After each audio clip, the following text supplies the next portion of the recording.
বীরভূম হলো সতীপীঠের গড়, কারণ শুধুমাত্র বীরভূমেই রয়েছে ৫১ সতীপীঠের মধ্যে ৫টি সতীপীঠ। মনে করা হয় কামাখ্যার পর বীরভূমই তন্ত্র সাধনার বৃহত্তম কেন্দ্র সারা ভারত জুড়ে। আর এই কারণেই একে একে প্রশ্ন উঠতে শুরু করে যে বীরভূমই কেন হয়ে উঠল তন্ত্র সাধনার গড়। অনুসন্ধান করতে গিয়ে জানা গিয়েছে প্রাচীনকালে এই বীরভূমি ছিল বিভিন্ন ঋষিমুনির আশ্রমে ভর্তি। যেমন সিউড়ি থেকে কিছুটা দূরে রয়েছে ভান্ডিরবন, সেখানে ছিলেন বিভাণ্ডক নামের এক মুনি। বীরভূমের বোলপুরের শেয়ানে ছিল ঋষ্য শৃঙ্গ মুনির আশ্রম। শীতল গ্রামে ছিল শ্রীকৃষ্ণের গুরু সন্দীপন মুনির আশ্রম।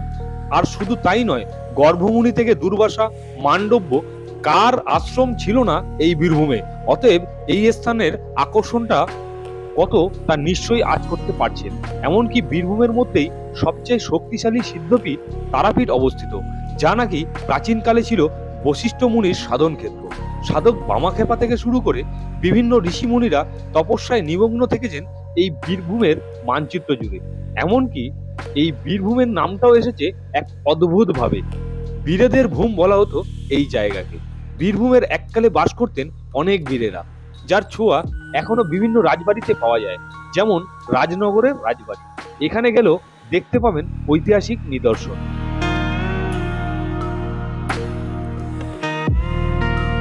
বৌদ্ধ ধর্মগ্রন্থ অনুযায়ী এই এলাকার নাম ছিল বজ্রভূমি বা বজ্রভূমি। অনেকে অনুমান করেন তা থেকেও নামও এসেছে এই বীরভূম। আবার অন্য একটি মতে বাগদি রাজা বীরমল্লের নাম অনুসারেও এই জেলার নামকরণ করা হয়েছে বীরভূম। এবার আসা যাক পীঠ প্রসঙ্গে। দক্ষ রাজার যজ্ঞে মাতা সতী নিজের বাপের বাড়িতে বাবার কাছে স্বামীর অপমান সহ্য করতে না পেরে সেখানে দেহত্যাগ করেছিলেন। মাতা সতীর দেহত্যাগের খবর মহাদেবের কাছে পৌঁছতেই মহাদেব সেখানে উপস্থিত হন। সতীর মৃতদেহ দেখে ক্রোধে উন্মত্ত মহাদেব সেই দেহ কাঁধে নিয়ে তাণ্ডব নৃত্য চালু করেন। মহাদেবের তাণ্ডব নৃত্য পৃথিবীর ধ্বংসের আশঙ্কায় শ্রী বিষ্ণু তার সুদর্শন চক্র দ্বারা মাতা সতীর দেহ ৫১টি খণ্ডে খণ্ডিত করেন। সেই খণ্ডগুলো যে স্থানে পড়েছিল সেখানে এক একটি করে সতীপীঠ প্রতিষ্ঠা হয়। এতটুকু আমাদের সবারই জানা। তবে জানেন কি, এই বীরভূমের মধ্যেই রয়েছে ৫টি সতীপীঠ। তাহলে দেখে নি কি কি সেই জায়গা। আর এটাও বলবো একই দিনে আপনারা এই ৫খানা জায়গা কিভাবে ঘুরতে পারবেন। আজকে আমরা যাচ্ছি এই ৫টা পীঠে, তাও আবার একই দিনে। চলুন ভিডিওর মাধ্যমে আপনাদের জানাই একই দিনে কিভাবে ৫টি সতীপীঠ আপনারা ঘুরতে পারবেন।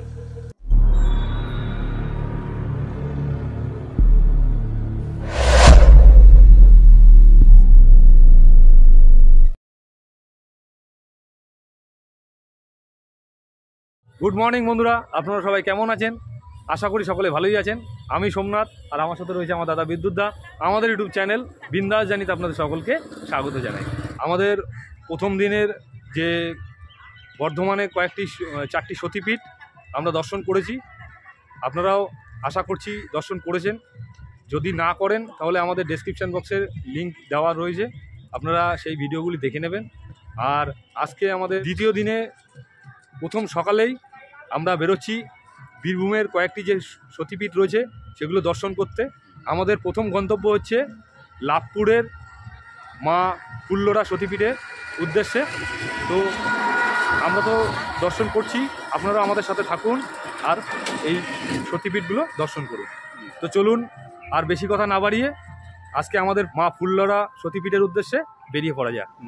আমরা সকাল সকাল বেরিয়ে পড়লাম এই প্রান্তিকের কাছে এই সোনারতরী হোটেল থেকে বীরভূমের 5টি সতীপীঠ দর্শনের উদ্দেশ্যে। আমরা আগের পর্বে ওই বর্ধমান সতীপীঠ দর্শনের পর্বের সিরিজের শেষেই বলেছিলাম আমরা প্রান্তিকের কাছে এই হোটেলে রাত্রি যাপন করেছি। এখান থেকে আমরা শুরু করলাম। আর আমরা এই কঙ্কালী মায়ের সন্ধ্যারতি দেখব বলে আগের দিনই সন্ধেবেলা আমরা মাকে দর্শন করেছি। তাই আপনাদের বলবো, যারা এই বীরভূমে 5টি সতীপীঠ দর্শন করবেন তারা এক নলহাটি থেকে শুরু করতে পারেন, আর না হলে এই বোলপুর শান্তিনিকেতনের কাছে এই কঙ্কালী মায়ের মন্দির থেকে শুরু করবেন, তাহলে আপনাদের সুবিধা হবে। আর আপনাদের সুবিধার জন্যই আমরা কঙ্কালী মায়ের ভিডিওটি থেকেই শুরু করলাম। আপনারা আমাদের মতন করেও ঘুরতে পারেন।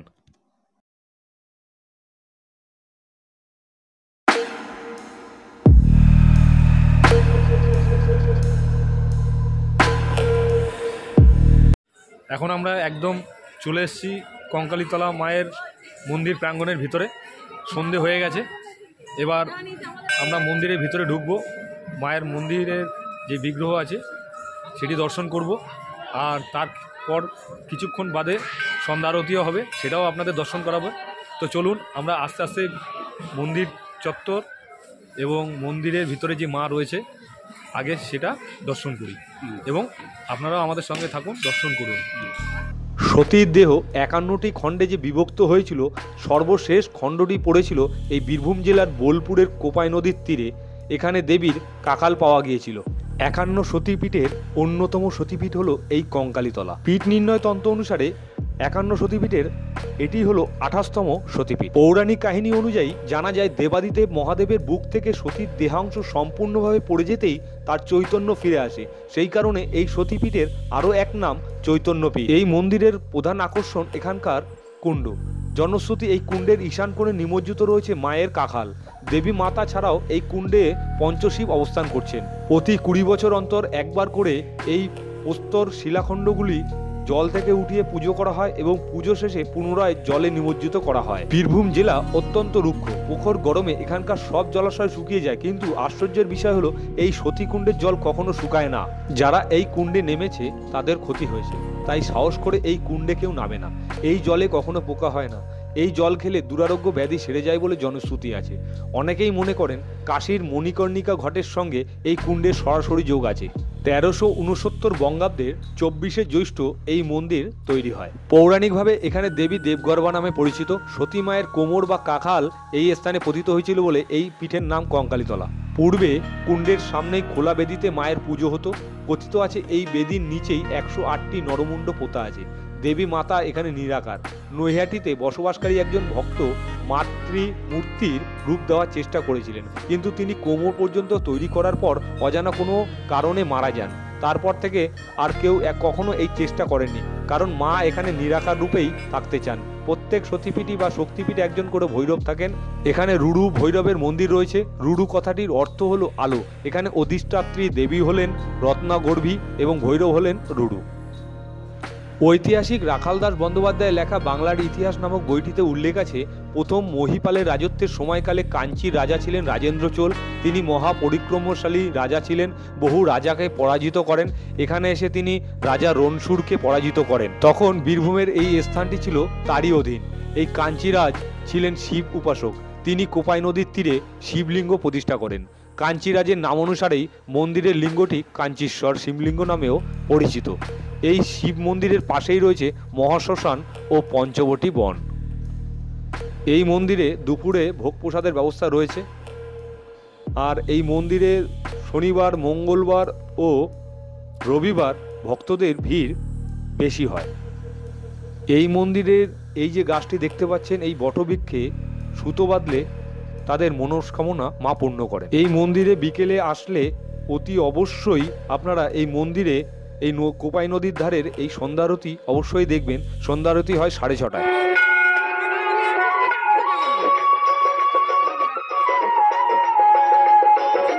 হাওড়া কিংবা শিয়ালদা থেকে আপনারা যে কোনো বোলপুরগামী ট্রেনে উঠে বোলপুর কিংবা প্রান্তিক স্টেশনে নামবেন। বোলপুর থেকে এই মন্দিরের দূরত্ব 12 কিলোমিটার, আর প্রান্তিক থেকে 8 কিলোমিটার। সেখান থেকে অটো বা টোটো করে খুব সহজে এই মন্দিরে চলে আসতে পারবেন।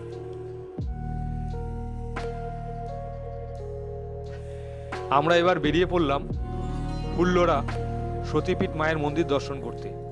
আপনাদের আমরা আগেই বলে রাখছি, আপনারা যারা এই বীরভূমের সতীপীঠগুলো দর্শন করতে বেরোবেন তারা বোলপুর থেকে গাড়ি ভাড়া করে নেবেন। না হলে পাবলিক ট্রান্সপোর্টে এই পীঠগুলো দর্শন করতে সময় প্রচুর লাগবে। সেই ক্ষেত্রে একদিনে কভার করা মুশকিল।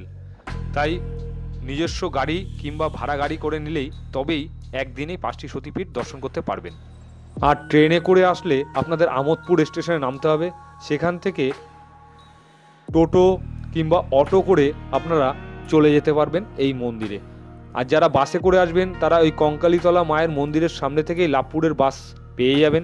সেই বাসে করে এসে আপনাদের এই তরুণদ্বারের সামনে নামতে হবে। এই তরুণদ্বারের এখান থেকে 4 কিলোমিটারের ভিতরে মায়ের মন্দির। এই তরুণদ্বারের সামনে থেকে আপনারা টোটো কিংবা অটো পেয়ে যাবেন। সেখান থেকে আপনারা খুব সহজেই মায়ের মন্দিরে পৌঁছে যেতে পারবেন। আমরা নিজস্ব গাড়ি নিয়েই এই সতীপীঠ দর্শন করার উদ্দেশ্যে বেরিয়ে পড়েছিলাম। ভিডিও ডেসক্রিপশন বক্সে গুগল ম্যাপের লিঙ্কটি দিয়ে দেবো, আপনারা সেটা দেখেও অতি সহজেই চলে আসতে পারবেন মন্দিরে। আমরা এখন পৌঁছে গেছি এই ফুললোড়া সতীপীঠের মায়ের মন্দিরের গেটের সামনে। আমরা এখন পৌঁছে গেছি এই লাভপুরের সতীপীঠ দেখার উদ্দেশ্যে।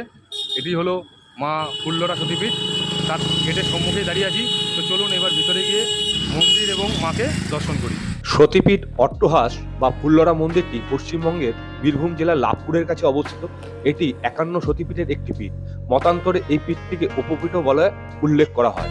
পৌরাণিক কাহিনী অনুসারে এখানে সতীর ওষ্ঠ পড়েছিল। প্রচলিত জনশ্রুতি অনুসারে কৃষ্ণানন্দ গিরি কাশীর মণিকর্ণিকা ঘাটে ঈশ্বর সাধনা করতেন। প্রচলিত জনশ্রুতি অনুসারে কৃষ্ণানন্দ গিরি কাশীর মণিকর্ণিকা ঘাটে ঈশ্বর সাধনা করতেন। এক মাঘী পূর্ণিমায় তিনি লাভপুরে এসে মা ফুল্লরাকে দেবী দুর্গারূপে পূজা করার জন্য স্বপ্নাদেশ পেয়েছিলেন। মায়ের আদেশে তিনি দুর্গম পথ পেরিয়ে মহাষ্টমীর সন্ধিক্ষণে এসে দেবীর পূজা করে সিদ্ধিলাভ করেন। তিনি মাঘী পূর্ণিমার দেবীর স্বপ্নাদেশ পেয়েছিলেন বলে এই সময় 10-12 দিন ব্যাপী মেলা হয় এখানে। ফুল্লরাকে নিয়ে গবেষক প্রণবচন্দ্র চট্টোপাধ্যায় তথ্য অনুযায়ী 742 সালে বেদগর্ভ তৎকালীন বঙ্গধিপতি আদিসুরের কাছ থেকে বটগ্রাম পেয়েছিলেন। তার পুত্র বশিষ্ঠ পেয়েছিলেন শীতলগ্রাম, যা বর্তমানে শীতলগ্রাম। বশিষ্ঠ পুত্রর অট্টহাসী হলেন এই সতীপীঠের প্রথম সাধক। তার নামেই বর্তমান লাভপুরের নাম হয়েছিল অট্টহাস। অট্টহাসের উত্তরসূরিরাই দেবীর পূজার দায়িত্ব ও মন্দির দেখাশোনার দায়িত্ব পালন করে এসেছেন। এই মন্দিরের চূড়ায় একসময় স্বর্ণ কলস শোভা পেত। প্রধান মন্দিরের সামনে বড় মঞ্চ, সামনে দুটো শিব মন্দির, সিঁড়ি নেমে গেছে দিঘিতে। এই দিঘির নাম দেবদহ বা দলদলি। প্রচলিত জনশ্রুতি অনুসারে যখন শ্রী রামচন্দ্র দুর্গাপূজার আয়োজন করেছিলেন, তখন হনুমান এই দিঘি থেকে 108টা পদ্ম তুলে এনেছিলেন।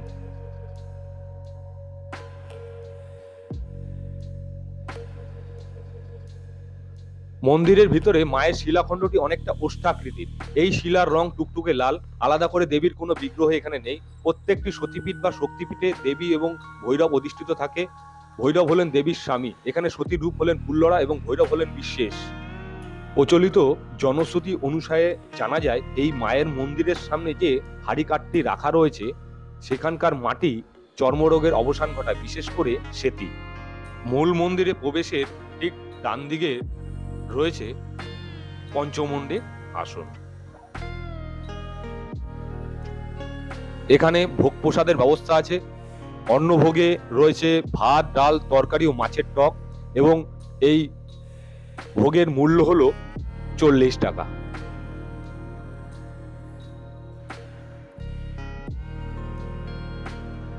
আমরা ফুল্লরা সতী মায়ের মন্দির দেখার পরে এবার যাচ্ছি নান্দিকেশ্বরী সতী মায়ের মন্দিরের উদ্দেশ্যে। ফুল্লরা মায়ের মন্দির থেকে নান্দিকেশ্বরী মায়ের মন্দিরের দূরত্ব 26 কিলোমিটার। আমরা ফুল্লরা সতীপীঠ দেখার পর আমরা এই মুহূর্তে দাঁড়িয়ে আছি সাঁইথিয়া স্টেশনের পাশে। আমরা তার পাশে আমরা নন্দিকেশ্বরী মাতার মন্দির বীরভূমে। চলুন আমরা ভেতরে যাই। এটাও একটা আপনার 51 পীঠের অন্যতম সতীপীঠ। আসুন। সাঁইথিয়া স্টেশনের একদম পাশেই রয়েছে এই মায়ের মন্দির। পায়ে হাঁটা 2 থেকে 3 মিনিটের মধ্যেই এই মায়ের মন্দিরে পৌঁছে যেতে পারবেন। সতীর 51 সতীপীঠের অন্যতম সতীপীঠ হলো এই নান্দিকেশ্বরী সতীপীঠ। পৌরাণিক কাহিনী অনুসারে নান্দিকেশ্বরী মন্দিরে সতীর গলার হার পড়েছিল, আর এই পীঠকে 49তম পীঠ হিসেবে ধরা হয়। প্রচলিত জনশ্রুতি অনুসারে সাধক বামাখ্যাপা এই মন্দিরে পুজো দিয়েই সিদ্ধি লাভ করেন। বলা হয়, যখন মায়ের দেখা পাওয়ার জন্য তিনি তারাপীঠে সাধনা করছিলেন, তখন মা তাকে স্বপ্নে দেখা দেন। বামাখ্যাপাকে মা নন্দিকেশ্বরী স্বপ্নাদেশ দিয়ে বলেছিলেন আগে তার পুজো করতে, তারপরেই সিদ্ধিলাভ সম্ভব হবে। তাই তিনি এখানে এসে পুজো দিয়েছিলেন। নান্দিকেশ্বরী মন্দির পশ্চিমবঙ্গের বীরভূম জেলার সাঁইথিয়া শহরের কেন্দ্রস্থলে অবস্থিত। মন্দির থেকে মাত্র 1.5 কিলোমিটার দূরে ময়ূরাক্ষী নদী, আর 1 কিলোমিটারের মধ্যে সাঁইথিয়া জংশন স্টেশন। সাঁইথিয়া জায়গাটি আগে নন্দীপুর নামে পরিচিত ছিল। প্রচলিত জনশ্রুতি অনুসারে দেবী নান্দিকেশ্বরীর নামেই এই শহরের নাম হয়েছিল নন্দীপুর। বলা হয়, এখানে আগে জঙ্গলে পূর্ণ ছিল এবং পাশে ছিল মহা শ্মশান। তার পাশ দিয়ে বয়ে যেত ময়ূরাক্ষী নদী। বনের মধ্যে বট গাছের নিচেই মায়ের অবস্থান ছিল। যদিও তখনও এই স্থান নান্দিকেশ্বরী সতীপীঠ রূপে পরিচিতি পায়নি। স্বয়ং মা নন্দিকেশ্বরী দাতারাম ঘোষ নামে এক ব্যক্তিকে স্বপ্নে দেখা দিয়ে মায়ের মন্দির নির্মাণ ও মায়ের পুজো প্রচারের আদেশ দিয়েছিলেন। এরপর থেকেই নন্দিকেশ্বরী মায়ের মন্দিরে সতীপীঠ বলে পুজো পেতে শুরু করে।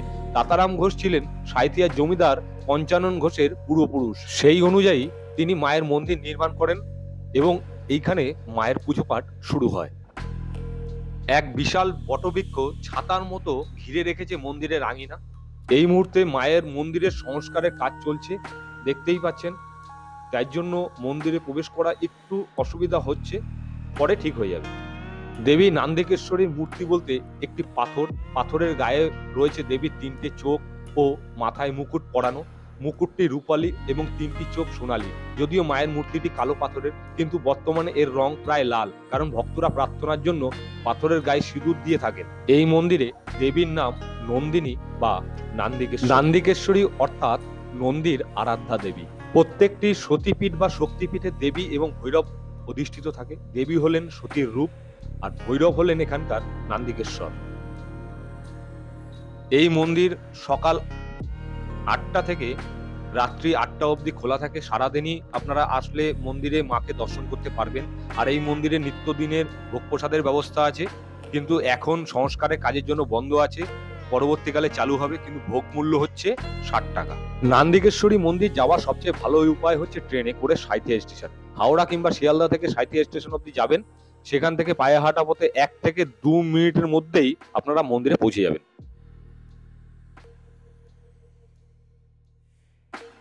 নান্দিকেশ্বরী মায়ের মন্দির দেখার পরে এবার আমরা চললাম নলাটেশ্বরী মায়ের মন্দিরের উদ্দেশ্যে। নান্দিকেশ্বরী মায়ের মন্দির থেকে নলাটেশ্বরী মায়ের মন্দিরের দূরত্ব 44 কিলোমিটার। আমরা এখন পৌঁছে গেছি এই নলাটেশ্বরী মায়ের মন্দিরের একদম সম্মুখে। নলহাটি স্টেশন থেকে মাত্র 4 কিলোমিটার দূরেই দর্শন পাওয়া যাবে দেবী নলাটেশ্বরী। এখানে সতীর কণ্ঠনালী পড়েছিল। এখানে দেবী মা শেফালিকার নামে পরিচিতা। এখানকার ভৈরব হলো যোগীশ। শাস্ত্রে দেবী কালিকা শেফালিকা হলেও স্থানীয় লোকজন দেবীকে নলাটেশ্বরী বলেই সম্বোধন করে থাকেন। এইমাত্র সাঁইথিয়া স্টেশনের পাশে আপনার নন্দিকেশ্বরী মাতার মন্দির সতীপীঠ দেখে আমরা এইমাত্র আপনার রামপুরহাট নরেশ্বরী মন্দির সামনে এসে পৌঁছেছি। আমরা এবারে ভেতরে ঢুকবো গেট দিয়ে, আপনারা আপনার সঙ্গে আসুন।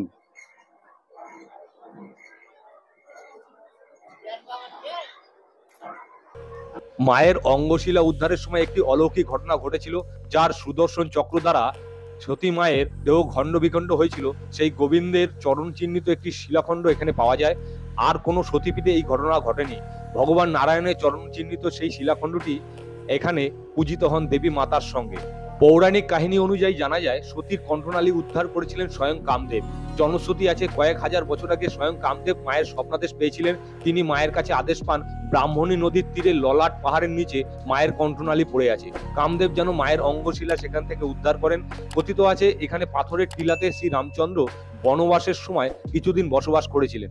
এখানে সীতার চুল ও আঁচড়ানোর দাগ ও কড়ি খেলার গর্ত আছে। আনুমানিক 500 বছর আগে পাইকপাড়া গ্রামের এক ব্যবসায়ী রামচরণ শর্মাকে মা আদেশ দেন, খোলা আকাশের নিচে তিনি পড়ে আছেন, তাকে যেন প্রতিষ্ঠা করা হয়। একটি গাছের নিচে মায়ের দেহাংশটি পড়েছিল, সেখানেই মায়ের মন্দির প্রতিষ্ঠা হয়। প্রত্যেক দিন ভোরে দেবীকে স্নান করিয়ে মঙ্গলারতি করার পূর্বে দেবীর পাথরের অঙ্গ ভক্তদের দর্শন করানো হয়, যদিও আমরা সেটি দর্শন করিনি। আপনারা চাইলে সেটি দর্শন করতে পারবেন।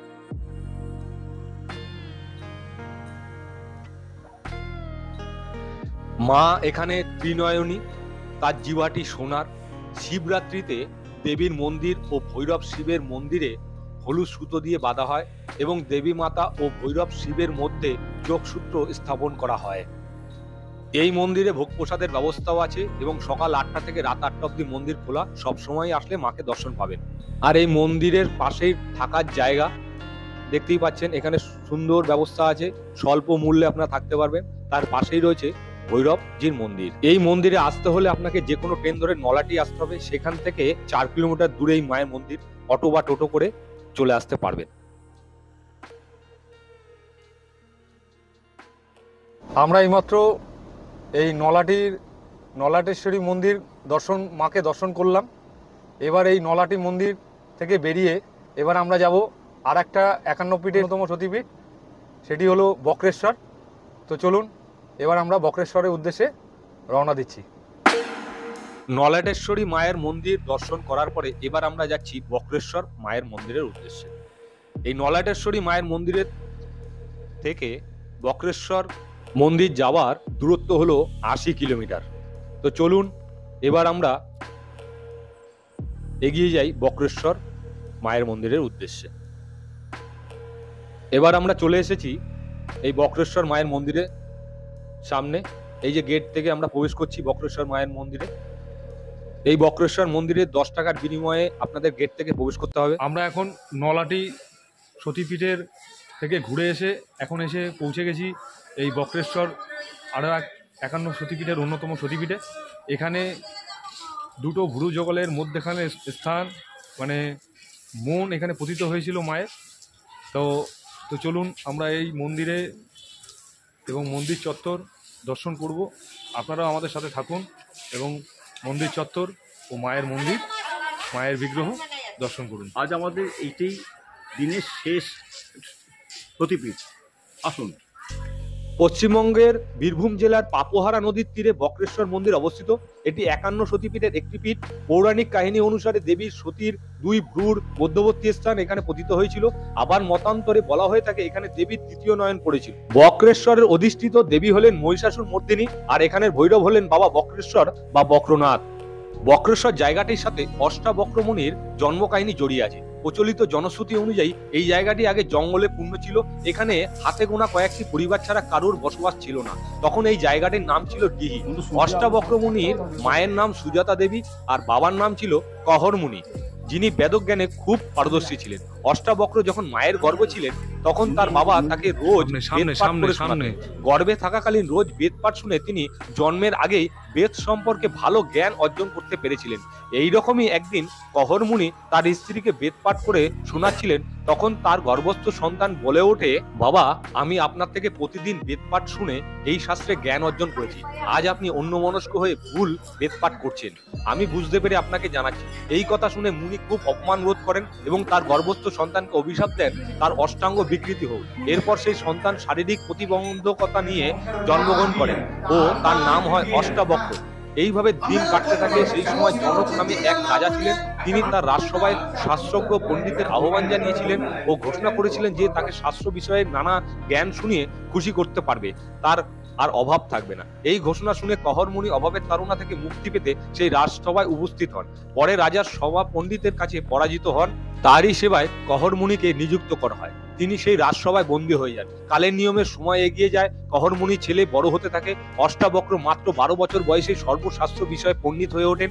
বড় হয়ে মা সুজাতার কাছে বাবার বন্দিদশার কথা শুনে অষ্টাবক্র সেই রাজার দরবারে উপস্থিত হয়। কিন্তু রাজসভায় প্রবেশে বাধা পেলে বালক অষ্টাবক্র পণ্ডিতের সাথে তর্কযুদ্ধে তাদের আহ্বান জানায় এবং সভায় উপস্থিত সবাইকে তর্কে পরাজিত করে তার পিতা কহরমুনিকে বন্দিদশা থেকে মুক্তি করে আনেন। সন্তানের এই সাফল্যে মুনি খুব খুশি হন এবং আশীর্বাদ করেন সমঙ্গ নদীর জলে স্নান করে তার অঙ্গ বিকৃতি দূর হবে। সমঙ্গ অর্থাৎ সমান গতিতে বয়ে চলা যে নদী। এই রকম জলাধারের খোঁজ করতে গিয়ে অষ্টবক্র ডিহি নামক গ্রামে এসে হাজির হন। এইখানে ঘুরতে ঘুরতে পূর্ব দিকে জঙ্গলের মধ্যে তিনি 8টি কুণ্ডের সন্ধান পান। তিনি লক্ষ্য করেন তার মধ্যে 7টি কুণ্ডের জল গরম এবং 1টি কুণ্ডের জল ঠান্ডা। তিনি এই কুণ্ডের জল যেখানে এসে মিশেছে সেখানে জলে স্নান করেন, ফলে তার শারীরিক প্রতিবন্ধকতা দূর হয়। এই মন্দিরের পাশেই রয়েছে উষ্ণ প্রসবন বা উষ্ণ জলকুণ্ডগুলোই। সেইগুলি হলো ভৈরব কুণ্ড, খার কুণ্ড, অগ্নিকুণ্ড, জীবৎস কুণ্ড, সৌভাগ্য কুণ্ড, সূর্য কুণ্ড, ব্রহ্মা কুণ্ড এবং শ্বেতকুণ্ড। এই কুণ্ডগুলোর মধ্যে পুরুষ এবং মহিলা স্নানের জন্য আলাদা আলাদা কুণ্ড করার ব্যবস্থা আছে। আর শোনা যায় এই কুণ্ডের জলে স্নান করলে সমস্ত ব্যাধি সেরে যায়। আবার অন্য একটি জনশ্রুতি অনুযায়ী এই জঙ্গল থেকে তিনি একটি শিবলিঙ্গের সন্ধান পান ও এই লিঙ্গের সামনে গভীর সাধনায় মগ্ন হন। এইভাবেই অনেক বছর তিনি শিবের কঠিন সাধনা করেছিলেন। তার উপর সন্তুষ্ট হয়ে মহাদেব তাকে শারীরিক বিকৃতি থেকে মুক্তি লাভের বর দিয়েছিলেন। পরে অষ্টাবক্রের নাম অনুসারে সেই শিবলিঙ্গের নামকরণ করা হয় বক্রনাথ এবং ডিহি গ্রামে বক্রেশ্বর নামে পরিচিতি পায়।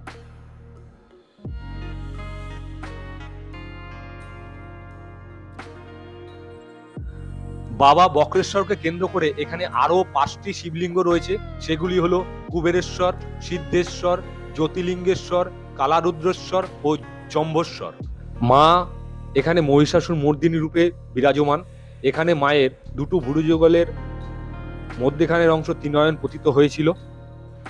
এখানে মা দেবী মহিষাসুর মর্দিনী রূপেই দেবী মহিষমর্দিনীর মূর্তিটি পিতলের ও মূর্তির রূপটি দশভুজা দুর্গার।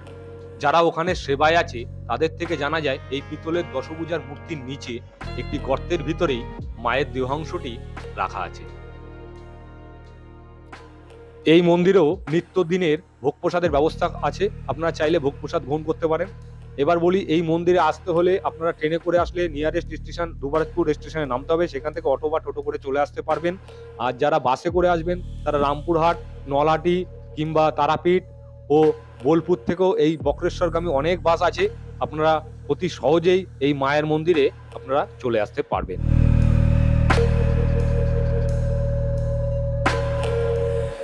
এইমাত্র আমরা এই বক্রেশ্বর ধামে এসে মানে সতীপীঠে এসে মায়ের মন্দির ও মাকে দর্শন করলাম। আপনারাও আমাদের ভিডিওর মাধ্যমে দর্শন করলেন। এই মুহূর্তে আমরা বক্রেশ্বর ধামে দাঁড়িয়ে আছি। বক্রেশ্বর ধামে মানে সতীপীঠে দর্শন করার সাথে সাথে আমাদের এই বীরভূমের যে 5টি সতীপীঠ আছে সেটাও আমাদের কমপ্লিট হলো। তো আশা করছি আজকে আমাদের এই ভিডিওটি আপনাদের ভালো লাগবে। আর যদি ভিডিওটি ভালো লেগে থাকে তাহলে অতি অবশ্যই ভিডিওটিকে একটি লাইক করবেন আর শেয়ার করে বন্ধুদের দেখার সুযোগ করে দেবেন। আর আমাদের চ্যানেলটিকে সাবস্ক্রাইব করে পাশে বেল আইকনে টিপে দেবেন, যাতে এরকম নিত্য নতুন ভিডিও আমরা ইউটিউবে দিলে তার নোটিফিকেশন সর্বপ্রথম আপনার মোবাইলে পৌঁছে যায় এবং আপনারা ভিডিওটি দেখে নিতে পারেন। তাহলে আজকের মতো বিদায়, আবার দেখা হবে অন্য কোনো নতুন ভিডিওতে। ততক্ষণ আপনারা ভালো থাকবেন, সুস্থ থাকবেন। আর বিন্দাস জার্নির তরফ থেকে সর্বশেষ একটাই কথা, বিন্দাস থাকুন, বিন্দাস ঘুরুন।